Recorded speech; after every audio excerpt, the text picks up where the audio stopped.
नमस्कार। जानुआरी 2026 एमिति गोटे मास थिला जहा ओडिशा पाए बहुत खास थिला। काहींकि कारण एई गोटिए मास भितरे राज्यर एकदम नुआ आउ गतिशील रूप देखिवाकू मिलिला।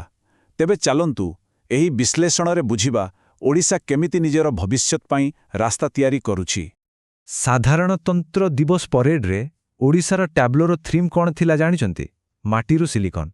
बस एई गोटिए कथा। आउ विश्वास करंतु एही गोटिए वाक्य भितरे सी पूरा मासर कहानी लुचि रहिछि। आउ एटा ही हबो आमर आजिर आलोचनार मूल आधार।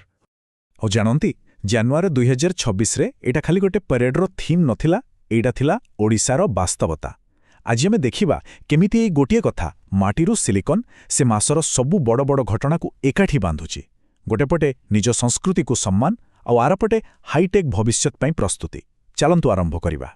तेबे प्रथमे कथा हेबा माटी विषय रे, माने आम संस्कृति, आम चेर, आम कला आउ आम वीर मानक कथा देखिबा ओडिशा केमिति निजरे एई भित्तिभूमि को आहुरी मजबूत करूछि। 4 हाँ, एही संख्याटी गुरुत्वपूर्ण कारण एही मासरे ओडिशार 4 जण एमिति व्यक्तिଙ୍କୁ पद्मश्री मिलिला जो माने चुपचाप तृणमूल स्तर रे काम करुथिले। सेमाने थिले प्रकृत अनालोचित नायक। एथिरु स्पष्ट जना पडुछि जे राज्य निज माटीर प्रकृत प्रतिभा को खोजी बाहर करी सम्मान देउछि। आउ एमाने हेले सेही 4 जण।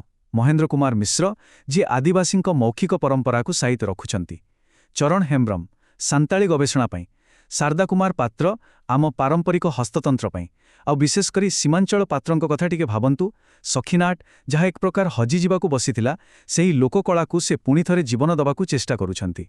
तो एइटा खाली गोटे पुरस्कार नुहे, एइटा आम संस्कृति को बंचेई रखिबार गोटे बड़ प्रयास। एबे आसंतु आउ एक बहुत बड़ खबर को। ओडिशार 3टी प्रसिद्ध बौद्धस्थली रत्नगिरी, ललितगिरी आउ उदयगिरी यूनेस्कोर टेंटेटिव लिस्ट बा संभाव्य तालिकारे सामिल होईछि।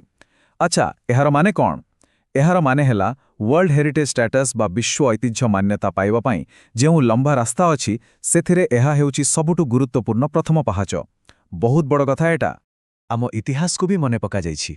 स्वाधीनता संग्रामी डॉक्टर हरेकृष्ण महताबंकु तांको श्राद्ध वार्षिकी रे सम्मान दिया जाइछि। आउ एक गुरुत्वपूर्ण कथा हेला 1975 जरूरीकालीन परिस्थिति बेले मिसा आईन रे जो माने बंदी थिले सेमानकर पेंशन बढ़ा जाइछि। एहा एक प्रकार सेमानक त्याग को स्वीकृति देबा भଳି। हौ तो माटी कथा तो आमे देखिले। एबे चलंतु से माटीरू सिलिकॉन जाए जो यात्रा से यात्रार परवर्ती पादकू एबे देखिबा टेक्नोलोजी केमिति शासन को बदलुछि आउ लोकन को जीवन को सहज करूछि। शासन रे स्वच्छता पाई एक बड़ पदक्षेप हेउछि समीक्षा पोर्टाल। सरल भाषा रे कहिले एबे साधारण लोक भी जानि परिबे जे सरकारी पैसा माने राज्य आउ केंद्ररू आसुथिबा टंका गाँ गहली रे प्रकृत रे केमिति खर्च हेउछि सबु किछि ऑनलाइन रे ट्रैक करि हेबो। डिजिटल परिवर्तनर आउ गोटे बढ़िया उदाहरण हेउछि कटक डेभलपमेंट अथॉरिटी बा सीडीए। आगुरु सेठी 5 लाख टंका जाए कैश रे पेमेंट होउथला, किंतु एबे कैश संपूर्ण बंद। सबु पेमेंट केवल डिजिटल क्यूआर कोड आउ यूपीआई रे। एहार लक्ष्य स्पष्ट, कारोबार रे अधिक स्वच्छता आनिबा।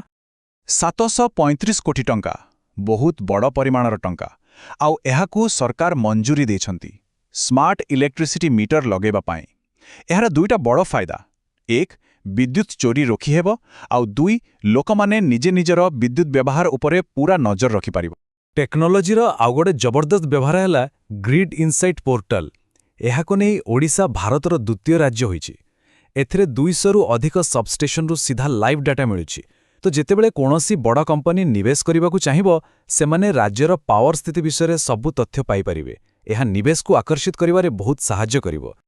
हो तो सरकारी योजना आउ टेक्नोलोजी कथा तो हैला, किंतु ए सबुर प्रभाव साधारण लोकंक उपरे केमती पडुछि एबे सही कथा देखिबा।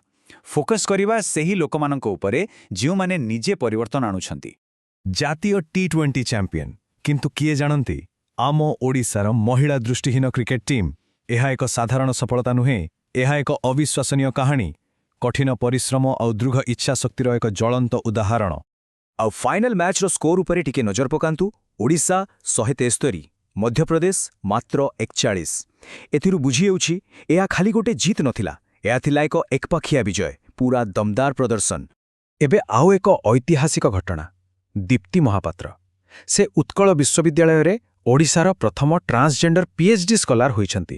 ଏଇଟା ଖାଲି ତାଙ୍କର ବ୍ୟକ୍ତିଗତ ସଫଳତା ନୁହେଁ, ଏଇଟା ପୁରା ରାଜ୍ୟରେ ଇନକ୍ଲୁସିଭିଟି ବା ସମସ୍ତଙ୍କୁ ସାଙ୍ଗରେ ନେଇ ଚାଲିବାର ଏକ ବଡ଼ ସଂକେତ। ଆଉ ସବୁଠୁ ଭଲ କଥା ହେଉଛି ସେ ନିଜ ସମ୍ପ୍ରଦାୟର ସାମାଜିକ ସମସ୍ୟା ଉପରେ ହିଁ ଗବେଷଣା କରୁଛନ୍ତି। ଆଉ ଏପଟେ ଦେଖନ୍ତୁ, ମାଲକାନଗିରିରେ ଆରମ୍ଭ ହୋଇଛି ନାରୀ ଅଦାଲତ। ଏହା କୌଣସି ସରକାରୀ କୋର୍ଟ କଚେରୀ ନୁହେଁ, ଏହା ହେଉଛି ଗାଁର ମହିଳାମାନଙ୍କ ଦ୍ୱାରା ପରିଚାଳିତ ଏକ ବିକଳ୍ପ ନ୍ୟାୟ ବ୍ୟବସ୍ଥା। ଏଠାରେ ନ୍ୟାୟ ସଖୀମାନେ ଛୋଟ ଛୋଟ ଘରୋଇ ବିବାଦର ସମାଧାନ ଆଲୋଚନା ମାଧ୍ୟମରେ କରାନ୍ତି।